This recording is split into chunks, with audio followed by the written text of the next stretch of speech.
Hey, I was popping Lump Squad, it's Lump King. Today we're gonna be reviewing Boruto chapter 24. So this was a lit chapter.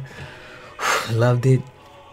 A lot of stuff went down, a lot of new information. It's probably gonna be my longest Boruto chapter review ever. But anyhow, before we get into the chapter, if you enjoyed this review and this video, please consider subscribing to me and joining the Lump Squad, and also following me on my Twitter, link in the description. So yeah, we diving right into the chapter. So without further ado, let's get it.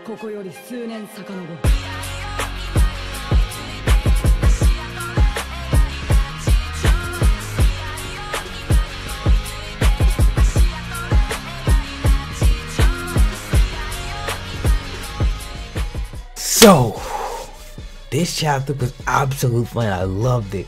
Kawaki finally wakes up. We find a little more information, his backstory.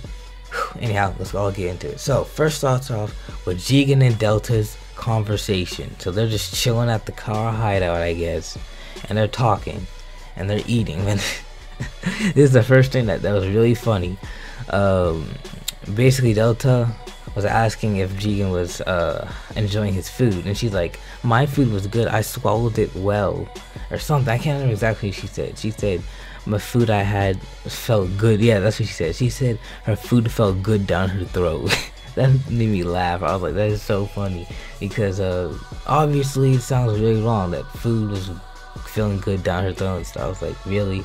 You had to word it that way? So that was the funniest part of the chapter, which, you know, Boruto's not usually funny. At least in the manga, it's just serious right now. Anyhow, that was really funny like that. But anyhow, the important part of the conversation is that they're talking about the Vessel, Kawaki, and Koji, Koji. So she was complaining about how he was taking too long and how she wanted the Vessel back ASAP, and basically. But Jigen is totally chill about the situation. He doesn't care. He's like, Kogi's awesome. He'll get the job done. He got this. He got this. My boy Koji. So you need to calm down and stuff. And he's like, he probably just got a little sidetracked because something he's found interesting, which he did, which was Boruto, because he has the karma seal as well. That's why he got distracted by it. But then she got mad and just kicked the table. And this is the part that gets really confusing. When I pretty much reread the chapter.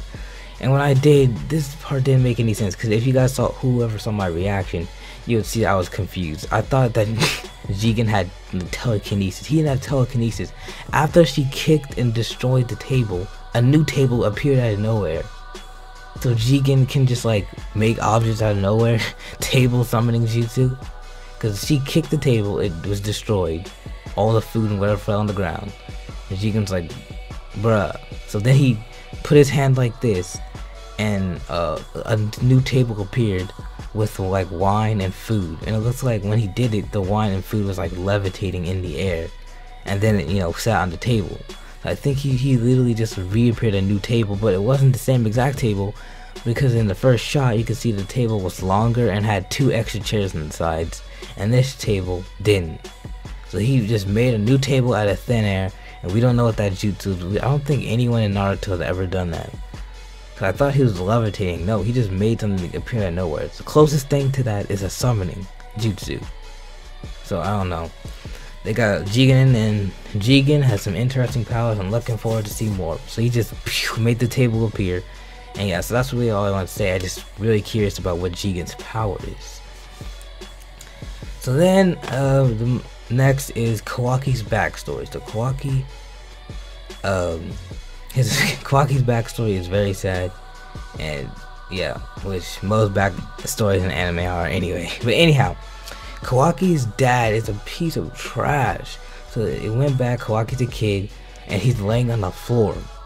So and there's like something broken on the floor next to him. I'm assuming Kawaki's dad was like beating him or something, because he was saying how Kawaki's worthless, he's empty. I don't know exactly what he says by empty. And then he's basically, he's willing to sell his child. He doesn't even care about him. He's like, I don't care, my child. He's selling him to freaking Jigen, because Jigen's gonna buy him or whatever. And yeah, and he even said that he uses Kawaki as a punching bag. So obviously he beats Kawaki, which didn't really look like, whatever. The point is he beat Kawaki. and he's a terrible father. It's like, wow. Naruto has just tons of terrible dads. So he's a trash, terrible dad. Anyhow, Jigen ends up buying him, and then he ends up saying that he is his father, and it reminded me of Star Wars and Darth Vader, of course, like, I am your father. But the thing that happens after this is like really interesting as well, but we don't know what happens. After he, you know, gets Kawaki and then they're leaving, he puts his hand over Kawaki's face and says, come here. And then it comes back to the current timeline where Kawaki says, don't touch me! And he starts levitating in the air, and then he starts releasing a ton of chakra, and there's like an explosion. Oh, something in my eye. But anyhow, the point is we don't know what freaking Jigen did to Kawaki. Like, he did something bad. That's all I know. Because Kawaki's like, don't touch me, while he was sleeping or unconscious, whatever. So yeah. So Kawaki, as he was awakening, did that huge chakra explosion, made it like a crater. Kawaki has a lot of power. And another thing that was crazy, you know, I'll get to that later. Sorry, I'm getting too ahead of myself. So Kawaki awakens, he doesn't know what's happening, and he's like, who are you guys? So Boruto, Team 7, Konohamaru. And then Konohamaru was like, yo, we're just from the Leaf Village, and we're just trying to figure out the situation about the vessel. And then he was like, we need to know what you know. And then Kawaki's like, nah. Kawaki didn't want to tell them jack. And this is the other thing that's funny, is Kawaki's favorite word is the A word. He calls like everyone, literally everyone in the entire chapter that he talks with an a-hole. He's like, you guys are a-holes. Well, who are you guys a-holes? A-holes call us Garo an a-hole, everyone an a-hole. He's like, a-hole, a-hole, a. So Kawaki's favorite word is the a-hole. It was funny.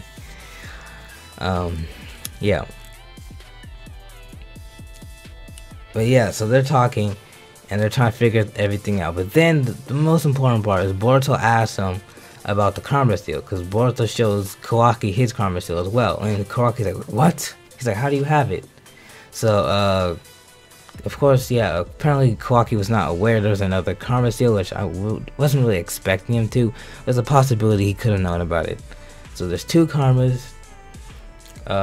seals, which they have an opposite. Boruto has on his right hand, and Kawaki has it on his left. But then Kawaki says that Boruto is the vessel. He's like, looks like Boruto is the vessel. So I was like, okay, you guys are both the vessel, I guess. So Kawaki was a vessel because, well, kind of unknown reasons. We know he's powerful, and we know he has the seal, but that's it. He might have something else.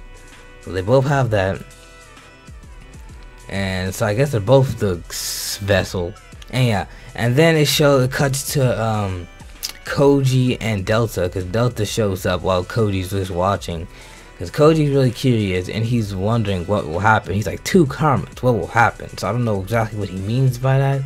We don't know. We'll know until the next few months or next month what he means by what will happen when two karmas. I guess they're a fight or something. And then Delta, the thing that's funny is Delta was so in such a hurry to get freaking Kawaki back to the place, back to the Kara HQ. But she's like, okay, let's just watch them. So they just watched them, because I guess she wanted to see their Kawaki's power or something. I don't know exactly, but I guess they wanted to see his power or see what would happen if he interacted with someone else, and especially someone else who has the karma seal, which she was going crazy over too. She's like, Nani? Yeah.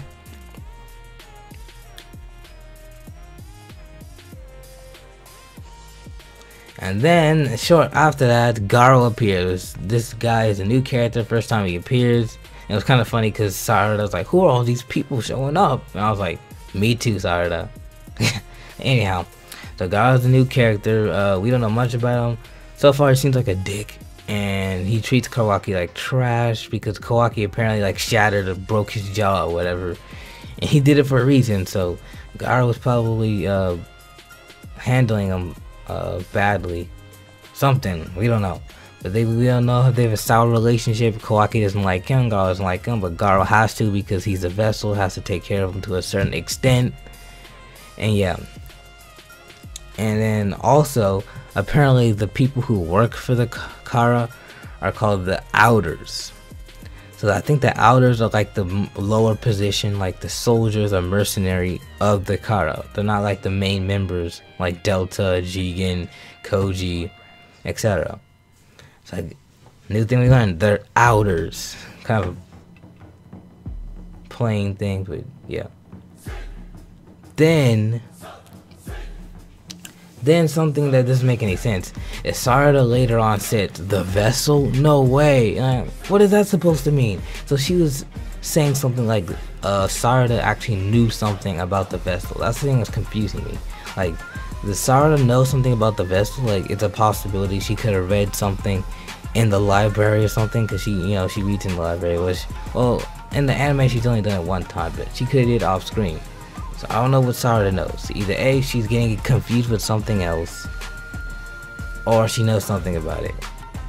So I don't know why she said that. And then after Garo shoots a blast at Kawaki out of his blaster thing, it looks very similar to the thing that it's like scientific ninja technology, weaponry, whatever you want to call it. And it looks like the same thing that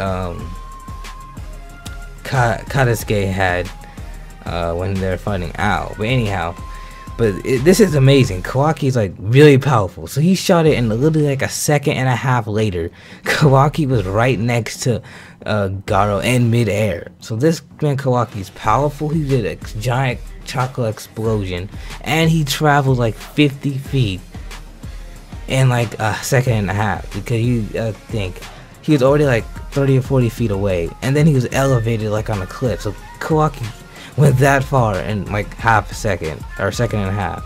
Even Mitsuki said he's fast, and Mitsuki is fast. He's a freaking snake kid, you know, lightning style. So yeah, he did that. Then Kawaki formed. This is a really interesting thing. So Kawaki's powers. Kawaki formed like a bone sword thing. So this is the thing. I don't know if the blade on it that he made with his arm, if it's wood or if it's bone. And I'm pretty sure it's bone, because I mean you can't tell right now because it's not animated. There's no color. But I'm pretty sure it's bone, and because the person like Yamamoto and Hashirama, the only other people who use wood, never used wood like that. And Kimimaro used his bones similar to what Kawaki did. But Kawaki turned like most of his arm into like a blade. And the only thing that wasn't was like his thumb and index finger. And it was dope. I was like, dang, the boy Kawaki can turn his limbs into blades and stuff. So I think he has like bone power like Kimimaro, so that's dope.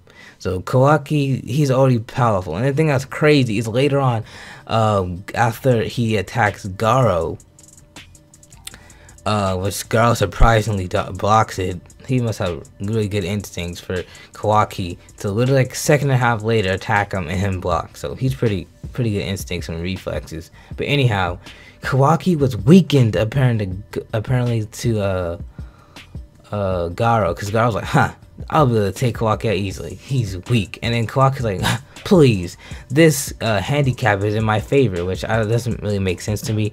How would a handicap be in your favor? But I don't know. So somehow it's helping Kawaki in this scenario, and he's weakened.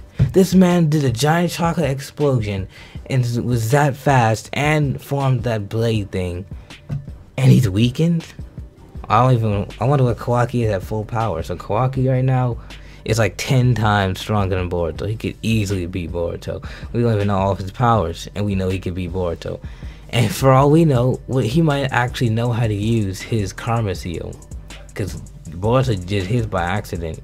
It just happened. So yeah, Kawaki's one powerful kid, and this was one little chapter. So yeah. Oh, yeah. So yeah, that's the chapter. I love this chapter, and I'll give it like I'll give it 10 out of 10. I love this chapter. Lit, good, funny moment with the Delta at the beginning. Action, more on Kawaki, more information. Kawaki's part of Kawaki's backstory. It had everything in it, so you can't hate on this chapter in my opinion. So anyhow, that's about a wrap. Thanks for watching. Hope you enjoyed. Smash that like button. Let's hit for like 20 likes. Comment if you like to share thoughts and opinions, and subscribe and join the Lump Squad. Stay loyal and become royal. This is Lump King, and stay fresh.